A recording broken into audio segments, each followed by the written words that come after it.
Hi, and welcome back to another Eduro Learning video series. My name is Jeff Utecht, and we are here all summer long doing our one-to-one summer of fun. Everything you want to know about teaching and learning in the one-to-one classroom.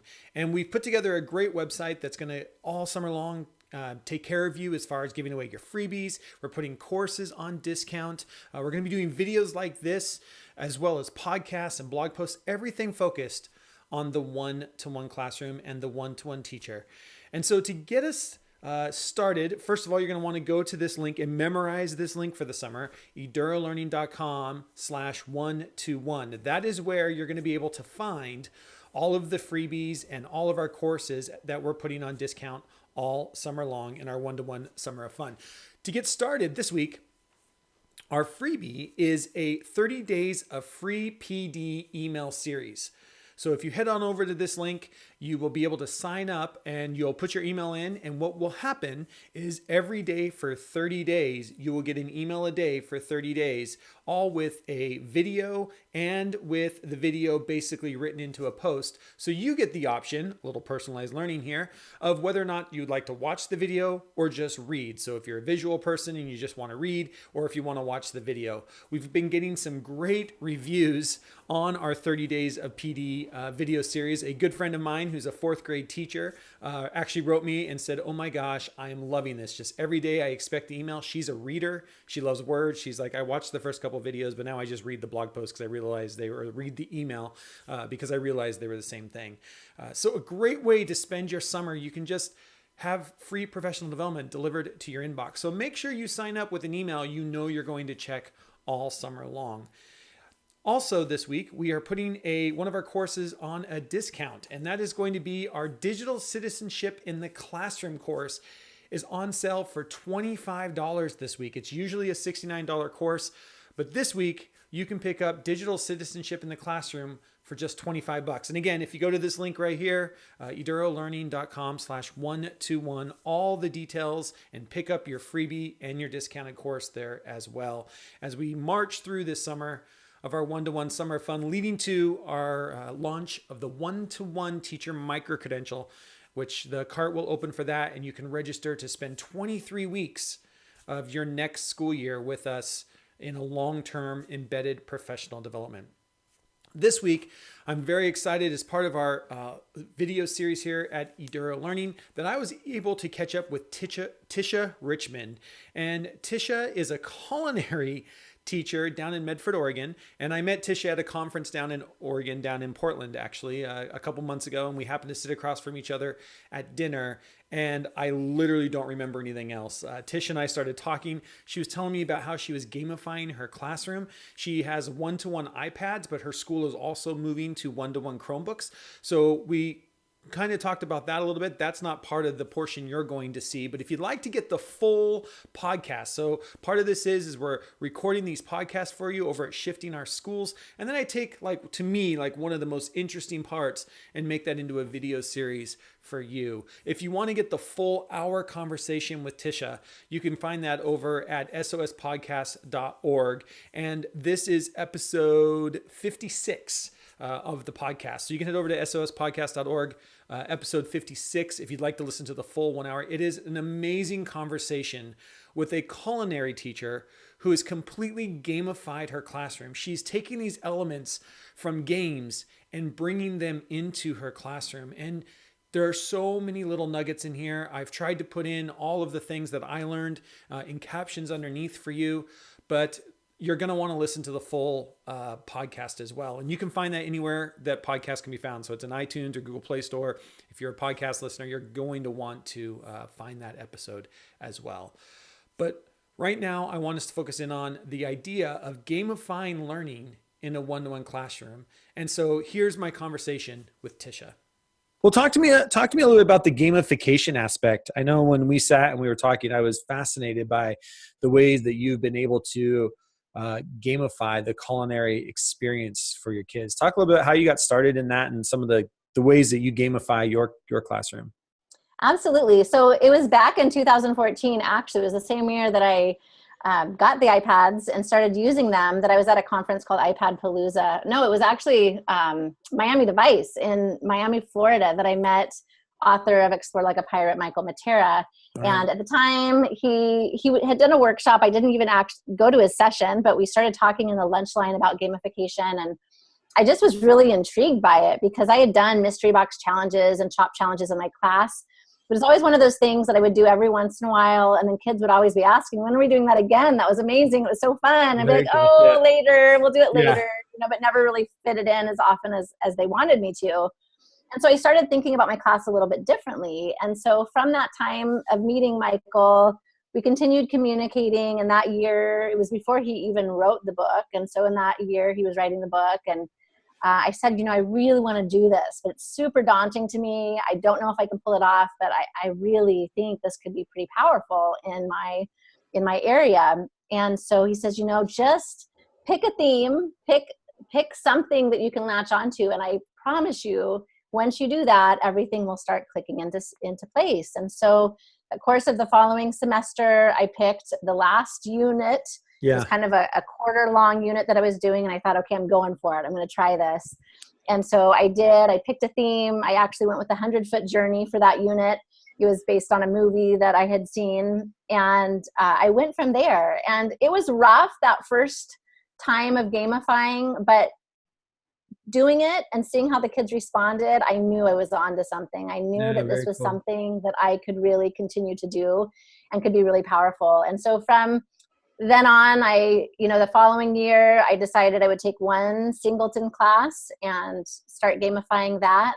And then that became really successful and students loved it. And so then it just, it's just grown over the course of the years since 2014. And now I gamify all of my classes. I have Culinary 2, which is a semester class, and Culinary 3, which is a year. Every semester I have a different game. So I have a Master Chef theme for Culinary 2. I do a great food truck race in Culinary 3 for American regional cuisine. And then I do the Amazing Race game for my second half of Culinary 3 for international cuisine. That's so cool. There's a couple lessons in there that I really like. And I think for teachers who are listening to this, that idea of starting small, right? Like, when you try to think of oh my gosh, I have to gamify everything that I do, you instantly go to this, there's no way it's going to happen. But if you start with something you found a unit that was, right for you, that you could go from it. And that was 4 or 5 years ago now. Right. And now you're completely gamifying, right? You don't have to do it all right at the start. Find your little foothold and allow that to move you forward. The other thing I love is all of your games. I think it was just as you were talking, I didn't even realize this. The Food Network has made a living out of gamifying culinary, right? Absolutely. But then you use the Amazing Race, and there's all these reality games that you have been able to basically take the same premise, right? Take the premise of a game, take what makes those games engaging to both watch on television and want to be in, and make that be part of the classroom. You don't have to think, you don't have to come up with everything on your own. I mean, this stuff is sitting there if you know where to look, right? Absolutely. And it really can be adapted to all classes. Just because I'm taking these concepts from a culinary show and bringing it into culinary doesn't mean you can take some of those gamified elements and bring it into social studies and language arts. In fact, I have many, many friends who are doing just that and are gamifying their classes in a variety of ways. And, I think of it as this framework that you layer over your curriculum. So I think sometimes people get really overwhelmed by the idea because I think they've got to uproot everything that they've ever done and start from scratch. And, I'm teaching essentially the same skills, the same units that I always have. It's just I have layered this storyline and these game mechanics over what I do to create this very immersive, empowering learning environment for my students. And it's made a world of difference. I mean, I have a class that really most students want to take. It's an elective. Most kids sign up for it. And the level of immersion, the empowerment that students feel as well is just powerful. I mean, I have students that are all in, and I really feel that I could teach my class and have no grades attached, and my students would be just as fired up as they are now, and probably more so. Do you see a lot of your kids? I mean, by the sounds of things, like you and the district has gone full in on culinary as part of vocational. Do you have kids that go on to community college, technical colleges, or four-year degree in culinary, and they come back and talk to you about your classes? Or Absolutely. I have wow, quite a few that's very students who cool. have gone on to culinary school. We are actually articulated with Lane Community College up in Eugene.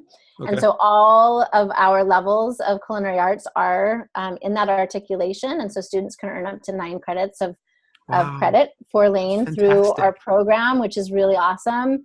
And, we, being in Southern Oregon, don't have any programs within our Southern Oregon area. So students will either go to Lane, which is our Yeah. articulation. Some will go to Cascade Culinary in Bend.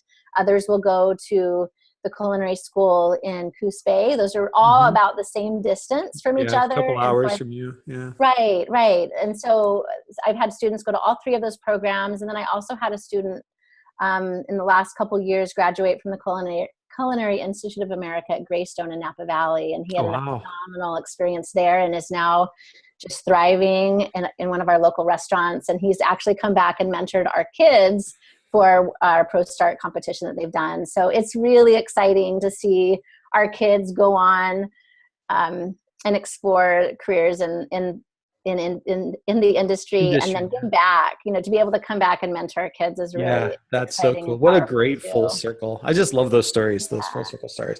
You also talked about that you got into the last couple of years doing some global collaborations. Talk to me about how has that been, and maybe, and this is something I still struggle with as Mm-hmm. I get off here and then have meetings for the next 4 hours running a global company because it's 6 Right. o'clock, 7 o'clock here in Pacific time, but it's just Mm-hmm. 6 a.m. in Bangkok where Kim is. That the global collaborations, the time zones are always the hardest. They're always the thing that kind of uh, are probably the most frustrating part that I hear from teachers. So talk a little bit about your global collaborations and how do you work around the time zone problem? It's tough. And that was Yeah. one of the hardest things that I had to begin with. I have become very connected as an educator since 2014. So the power of connection has become really, really important to me because the opportunities that have come my way and the exponential growth that I've experienced as an educator absolutely would not have happened if it was not for being connected on Yeah. Twitter, through Voxer, and through social media. So one of the things that I did was just share out on Twitter, hey, I'm looking for collaborators. Yeah. I want to connect my kids. And that was the first step. And I threw it out there. I created kind of a Canvas slide just to try to highlight what I wanted to do. And, I had all these people start Wow.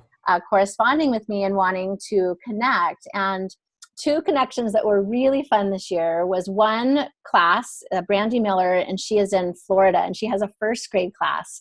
And this first grade collaborated with my students for the Amazing Race. And Oh, so cool. we collaborated in a number of ways, but we used Flipgrid as one of the means of collaborating. And so her students would send videos to us on Yep. Flipgrid, and Cool. then our students would send videos back and they would kind of communicate back that way. Another thing that would happen was my students would have these challenges in class where they had to create a dish and then it would be judged. And so we used Padlet. And so students in my class, we call them food snaps.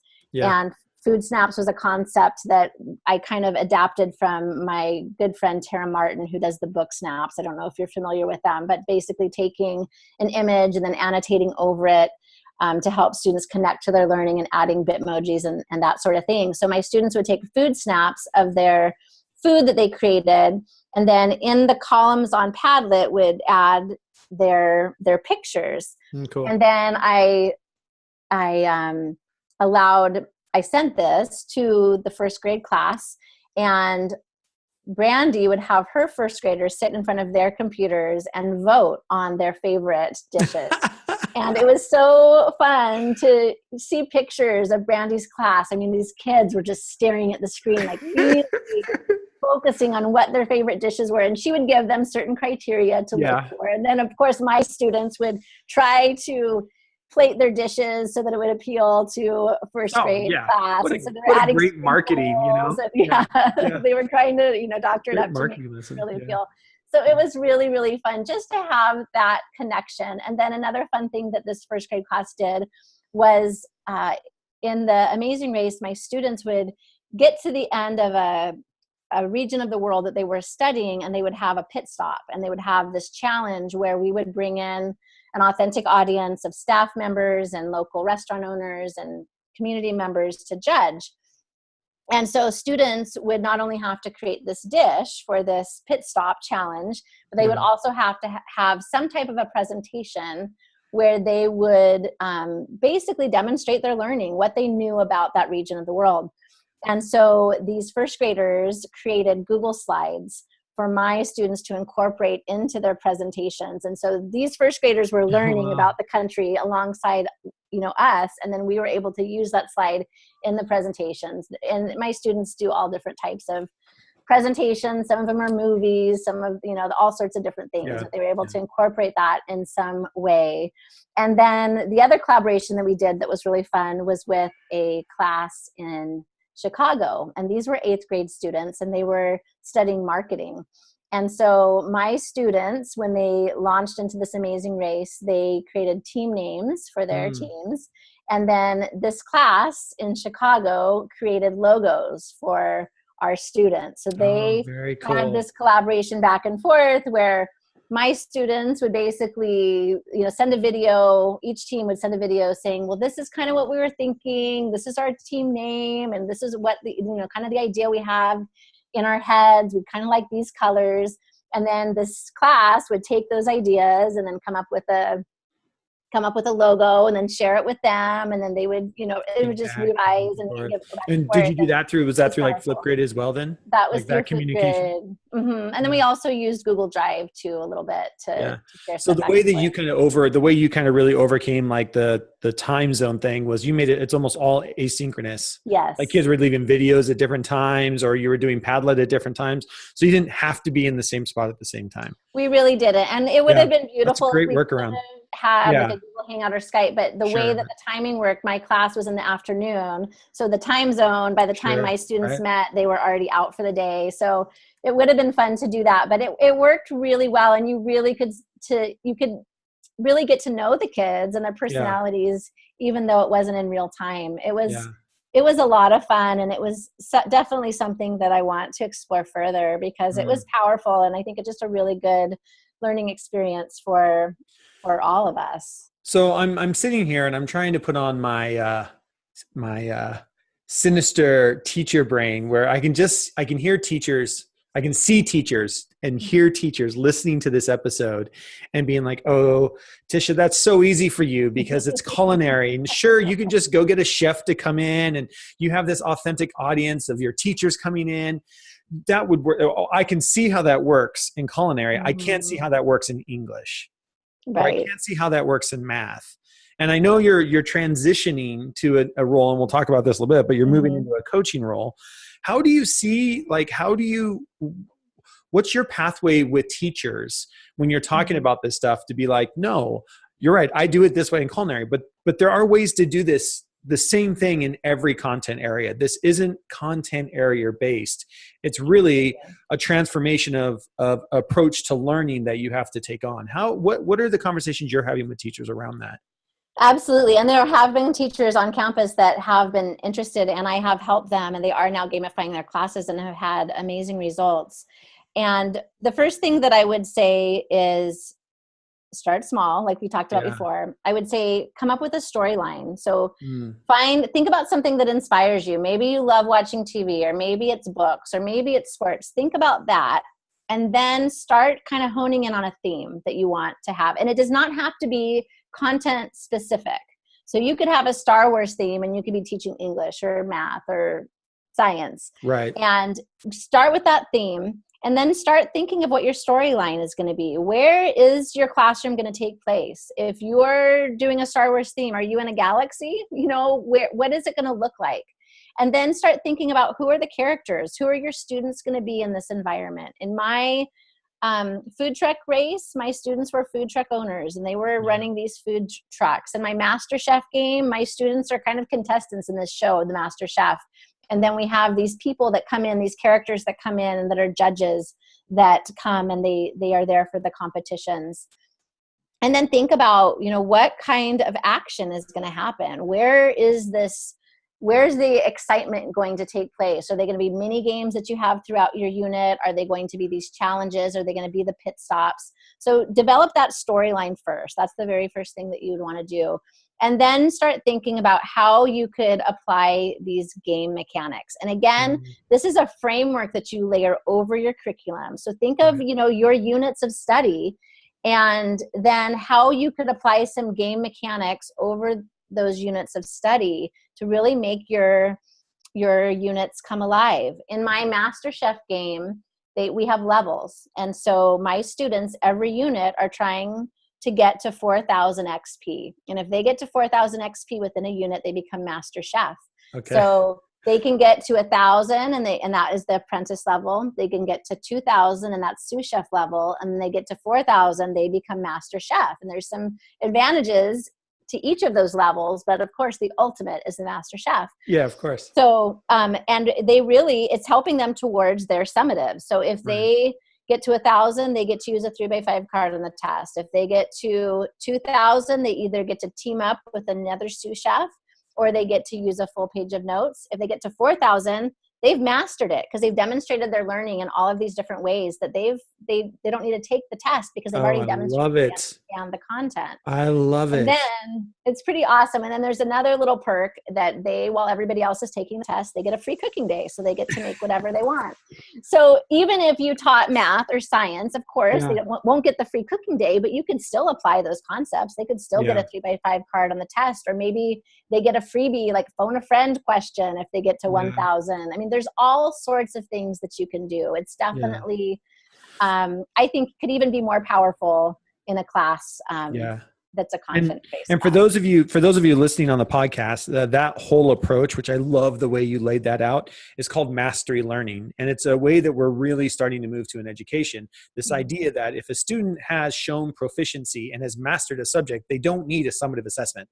I don't need a one-off 1-hour test to tell me you've got 4,000 points, right? It's very much a mastery approach to grading that you have layered inside this gamification. And I love that.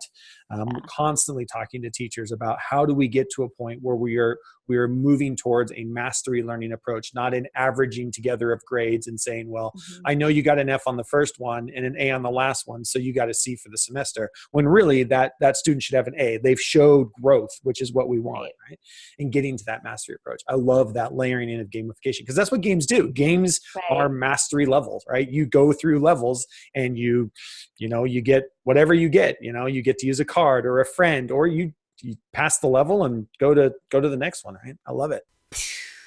I hope you enjoyed that. I have gone back and listened to the podcast twice. I've one of my favorite episodes. I can't thank Tisha enough for joining me on the podcast and allowing me to make part of this into a video for you so that you get an opportunity to see this as well. If you like videos like this, please subscribe either on our Facebook page, over at YouTube, or both, seeing that we cross not all the content mixed in both spots. So you might want to look up Eduro Learning on Facebook, as well as subscribe to our YouTube channel, where we'll be seeing more videos like this. Remember to head on over to edurolearning.com/121 to pick up this week's freebie, 30 days of free PD, and get that course of digital citizenship in the classroom for only $25. I hope you enjoyed this video. It's another Eduro Learning video here from Eduro Learning. And until next time, I'll see you on the network.